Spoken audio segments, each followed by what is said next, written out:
கீர்த்தி சுரேஷ் ஒரு தடவை வச்சு பேசுனீங்க. இதற்கு முன்னாடி நடித்த ஒரு நடிகை கிளம்பி செட்டில் ஆகிட்டாங்க. சங்கவி அவர்களையும் பேசுனீங்க. கூட நடித்த எல்லாத்தையும் பேசுவீங்களா? ஸோ இது மிகப்பெரிய ஒரு தவறாக நான் பார்க்குறேன். பட் அதுக்கு பிறகு வந்து 2-3 நாட்கள் பிறகு மிகப்பெரிய ஒரு வருத்தத்தை வந்து நயனார்கள் சொல்லியிருக்காங்க. ஓகே, ஸோ மன்னிப்பு கேட்டதுக்கான ஈக்குவல் தான் அந்த வார்த்தை. விஜய் அவர்களுக்குன்னு ஒரு குடும்பம் இருக்குது சார். குழந்தைகள்லாம் பெரிய ஆள் ஆகிட்டாங்க. அவங்க பார்ப்பாங்க. அவங்க மனைவியின் மனநிலை இப்போ எப்படி இருக்கும்? தொடர்ந்து அவங்களோட வீட்டுக்குள்ளே போய் அவங்க 2 பேரும் வந்து சேர்ந்து இல்லை அப்படின்லாம் நிறைய விஷயங்கள் பேசப்பட்டுக்கிட்டு இருக்கு. இந்த நிலையில் இப்படியான விஷயங்கள் மீண்டும் வந்துச்சு அப்படின்னா அவருக்குன்னு ஒரு குடும்பம் இருக்குல்ல, அதுலேயும் சலசலப்புகள் இருக்குது. குடும்பம் இருக்குது, மனைவி. இது தான் அரசியலுக்கு வர வேணும்னு சங்கீதா அவர்கள் சொன்னது. நிறைய பேர் சங்கீதாவுக்கு விஜய்க்கு என்ன பிரச்சனைங்கிறனால பிரச்சனை ஒன்றும் கிடையாது. எல்லா குடும்பத்திலையும் சண்டை இருக்குது.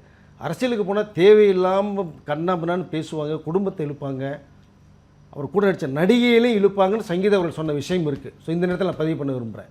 அதுதான் வேணான்னு சொன்னாங்க.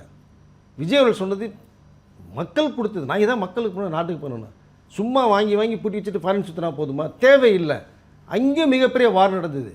இப்போ குடும்பத்தில் சங்கீதாவுக்கு விஜய் பிரச்சனையே ஒரு அரசியல் வந்ததுனால தான். அவர் நிம்மதியாக இருக்கலாம்ல. இதனால தான் அரசியல் மேடைகளில் சங்கீதா அவர்கள் வரலை. சொல்கிறதே கேட்க மாட்டேங்கிறீங்க. அரசியலுக்கு போனால் குடும்பத்தை இழுப்பாங்க.